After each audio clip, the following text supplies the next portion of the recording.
The FNAF movie has gotten a ton of updates in the past week with new set photos, new cast updates, and even some rumors Markiplier is going to be in the movie and that the FNAF movie is almost finally done filming. So starting with new casting updates, we actually have a ton to talk about. Starting off, the actress Tadase Young has been casted as the supporting role of Dr. Lillian according to Actors Access resume. Now, I've seen some people theorizing that this character is going to be Mike's therapist or something like that. However, to be honest, since they are just a supporting role, they most likely are going to be playing somebody completely new who has no spot in the current FNAF plot and are only being used for the movie. Similarly, actress Victoria Padinal was casted on IMDb as a social worker in the FNAF movie. So this most likely suggests that there's going to be some sort of conflict between families or children. And in fact, I feel like this has got to have something to do with William Afton himself, considering his questionable actions throughout the series, but we will wait and see. Next up, a familiar face being actor Xander Mateo was officially casted for the movie. And you may recognize this name because this was the person who was rumored to be the person screaming for their father in the leaked fight scene a while back with Mike at the mall.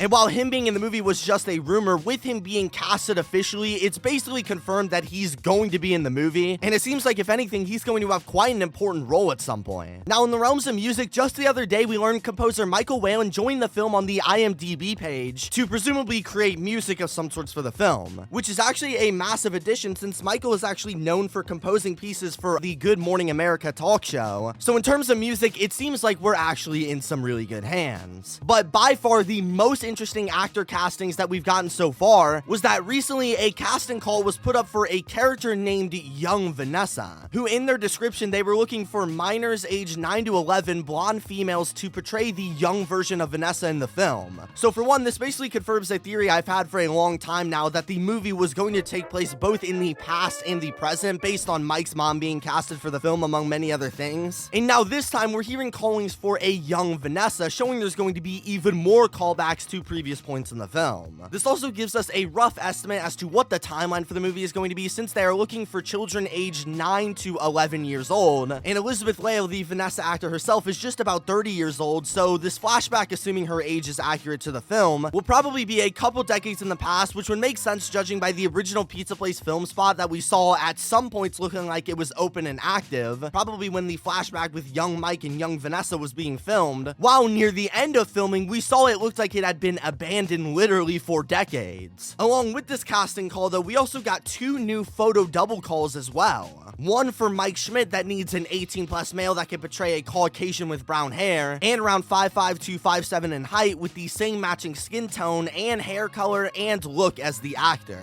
And also we got another casting update for a Vanessa photo double needing somebody who's a female photo double that can portray a Caucasian with blonde hair and around 5'7" to 5'9" in height with the same matching skin tone and hair color and look as the actor as well. So basically what we get from this info for starters is that a photo double, from what I've gathered online, is similar to a stunt double, but it's for much smaller roles such as background shots or close-up shots that can be taken with somebody who looks similar to the actor, so that way the actual actors can record other scenes. Now what this tells me is that both characters, Mike, which is sort of obvious, but also Vanessa, are going to be the main characters of the film. Just judged on the fact that they have so many roles for the film that they had to hire literal lookalikes just to cram in more shots before the filming's done. Which, while this was expected with Mike because he's literally described as the main character, we haven't really heard much about Vanessa so far. So I can't wait to see what they do with her and what her role is going to be in the film. But moving on to some more recent news, for starters, as we talked about in the last video, they started tearing down the FNAF movie set, and recently they finally finished up tearing it out in the place that was once the filming grounds for what I can only describe as a legendary marking for the FNAF community is now just some random plot of land, which is sad, but it at least means we are getting pretty close to filming finally being complete. But speaking of the movie being complete, it seems like even though there's still a few weeks left for filming, the movie appears to be almost done. The actor Christian Stokes, for example, has already left the set saying, "Last day on set, what a wild ride, can't wait to share." And the actress Kat Connor Sterling herself said on Twitter, "You guys, this movie, you're gonna lose your minds. I just gasped and nervously giggled when I walked on set today because it's insane."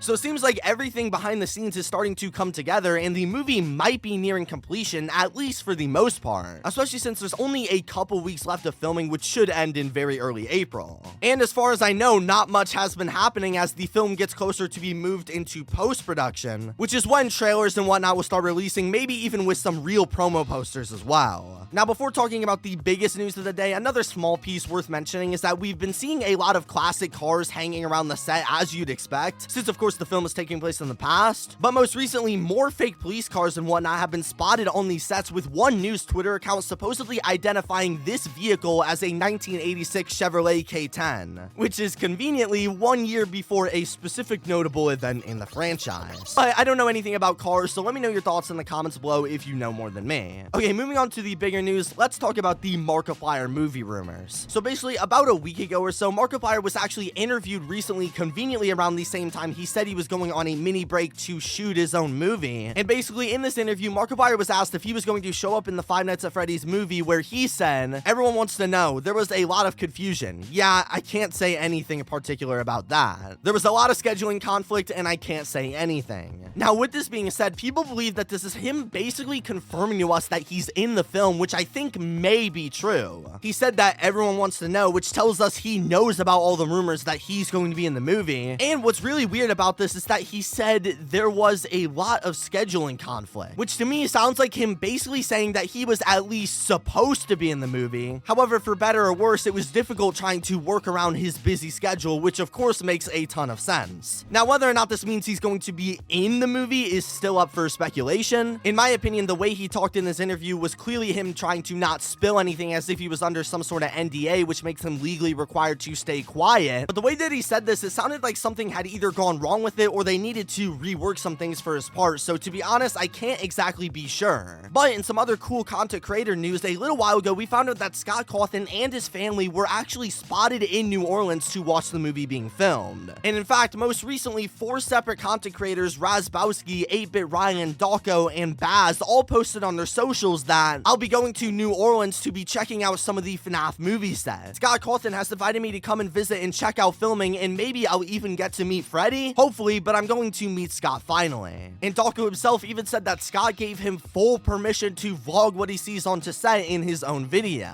Now, this is absolutely wild to hear, and if we are going to get 4 people vlogging in the FNAF movie set, it sounds like we're going to be hearing a ton of news about the movie in the near future. In fact, since this announcement, we've gotten tons of photos showing them all together, pulling up to the movie set, and Baz is showing his excitement in his own ways as well. In fact, when this video releases, they should still be in New Orleans right now filming, which, by the way, just the sheer anticipation of is already killing me. Like, I went to watch a movie yesterday, and just sitting in the theater, all that was on my mind was how sick it'll be when the FNAF movie comes out, hopefully in the next year or so. But as for the vloggers, I doubt Scott will let them spoil anything, so the leaks won't be too obnoxious. And plus, I doubt they will even be allowed to release the videos until at least a little bit of time has passed. So hopefully in the coming weeks, we get to see that. And as we wrap up almost the entire filming of the FNAF movie, if any new leaks or trailers ever get released, subscribe here and stay up to date on the movie stuff with this video. Thank you guys, and peace out.